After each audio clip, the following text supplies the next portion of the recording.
para sa ating lahat. Meron tayong nakilala, may alam sa tradisyon, pamumuhay at kultura ng mga Binuko. Halika't sabay-sabay natin sa lubugin at panapakan ng ating mga kapanayan.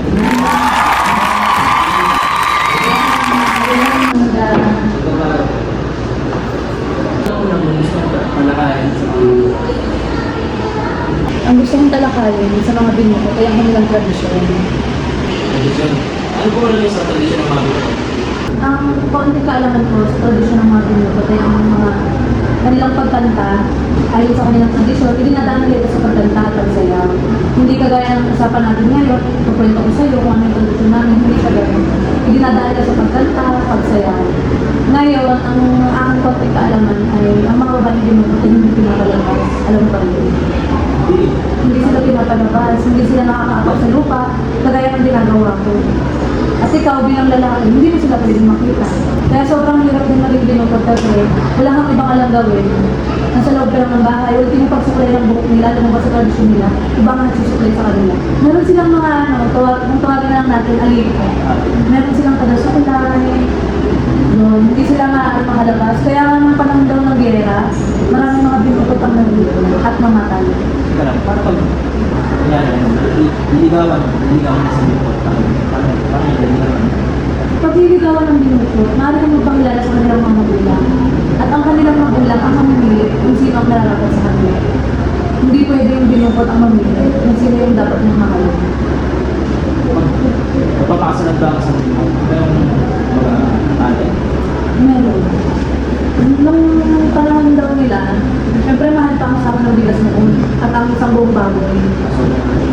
Ayun yung mga ginagamit bilang kabayaran para sa mga Binuko para mapatunayan lamang ang lalaki na kaya nang buhayin ng isang Binuko. Sa pamamagitan ng pag-alay ng isang buong baboy, isang sahang bigas at 3 anak. Pero mahal na yun ang panahon nila. Paano naman kung nangyari? Magkasal na, tapos namatay yung asawa ng Binuko, paano nagbuhay mo? Ayan ang pinakamahirap bilang isang babaeng Binuko. Kasi ang sabi nila, ang mga babaeng Binuko, ito ay mga trabaho. Kasi nga diba dati, ang mga Binuko, diba, ano lang sila, taong bahay lang talaga, hindi sila makikita ng mga kahit sino lalaki, or kahit sino mga nila, kundang mga kabilang lang. Kaya pag namatay ang kaparehas nila, ang kanilang asawa, mahihirapan ng babaeng Binuko itong magtrabaho. Napipilitan na itong ibenta ang kanilang mga lupain, ang mga natundang ng kanilang asawa, ang nabubuhay pa. Bukod doon, ano ang alam mo sa pamumuhay ng mga Binuko? Pamumuhay ng Binuko ay hinihingatan sila ng kanilang magulang at ng kanilang komunidad. Kasi hindi nga sila nakakaapak sa lupa, so ang pagka-transfer sa kanya, ang paglipat, kunyari ililipat sa ibang ano, ang sinasakyan ay parang duyan, kung pamilya sa duyan. Nakita ko yung parang siyang balon. Oo, yan, pwede yan. Oo, pwede yan. Nilalagay yun sa likod, pero kadalasan duyan. Tapos may balot lang sila na puti. Kasi hindi na talaga sila pwede makita. Kaya yun, kaya minsan kumakakita tayo ng gano'n, di ba parang ako na. Kasi parang, ba't tinatakpan pa eh, di ba? Sa tradition kasi natin, wala, hindi natin na yung gano'n.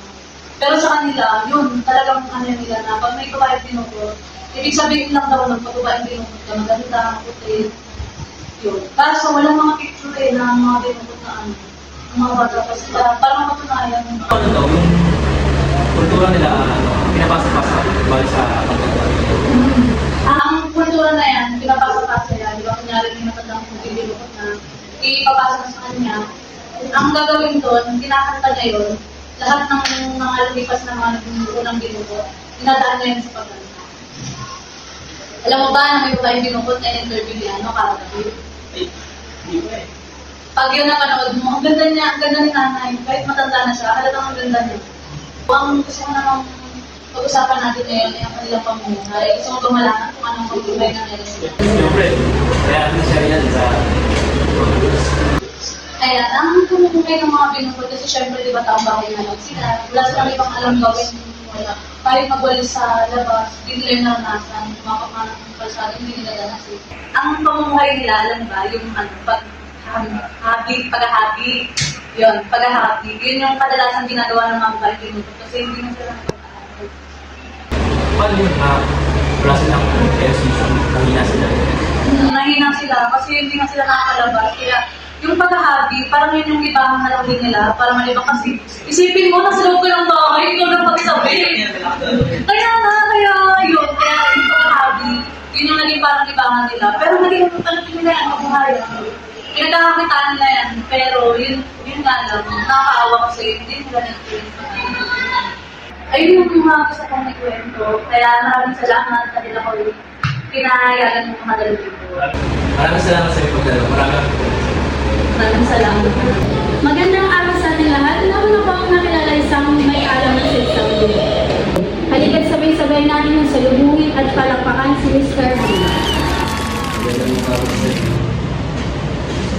Maaari niyo po bang ipaliwanag kung ano ang isang dito?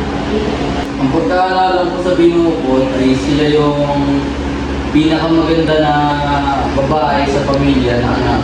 Tapos, dadalhin sila sa bahay, tapos doon lang sila, tapos hindi sila dapat tumapak sa lupa. Yun lang.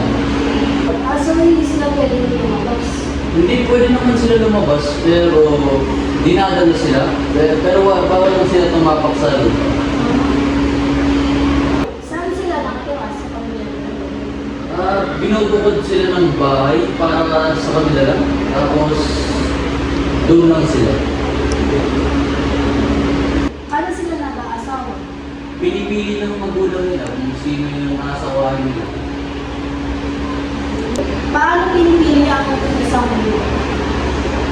Kinukuha yung pinakamaganda sa magkakapatid.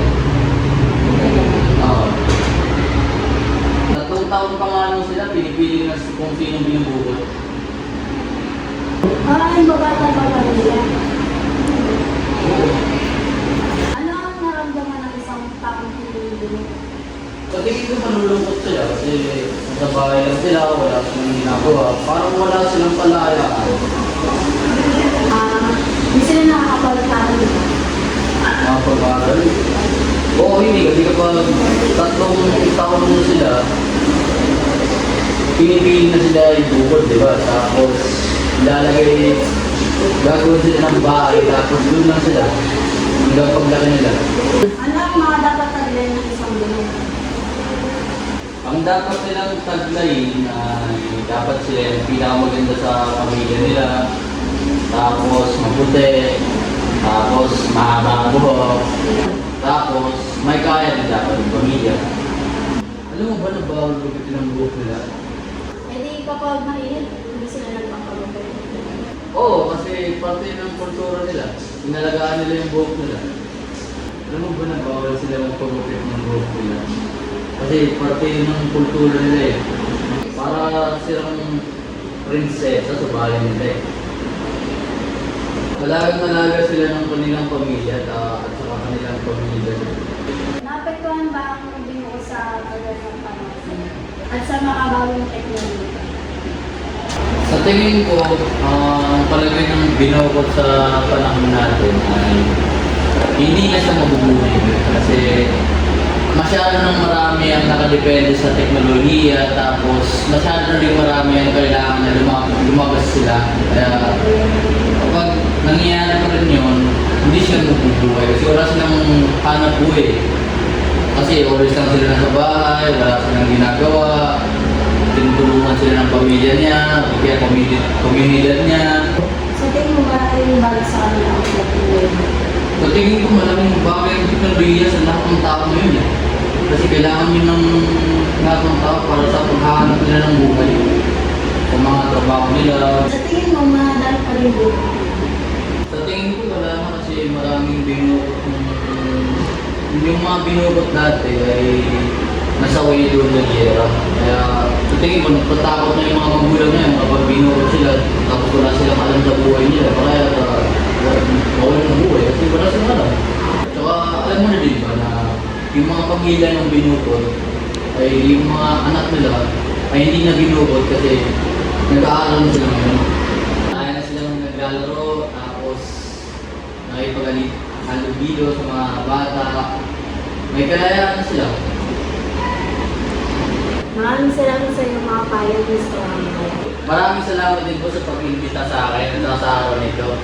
Inawag mo Kuyahan mo hitsura mo'y namatyan angay mo'y nadura. Anak di ko no ang gay nga maay do'y pinalagingging mong bingkat pinalangka mong binuraki. Anak di ko no ang gay nga maay do'y pinalagingging mong bingkat pinalangka mong binuraki. Ginoong harang dun datong parang kutong tinang bando tarang banbuk adyong dingile bukay nga dali pihim mo sa kuno ito yawan kiyo sa ibusali ang dali abawi adali malukat na basil malagan sa tarang ban malantang sa kerundalan magahimong suwang magahumag tago bal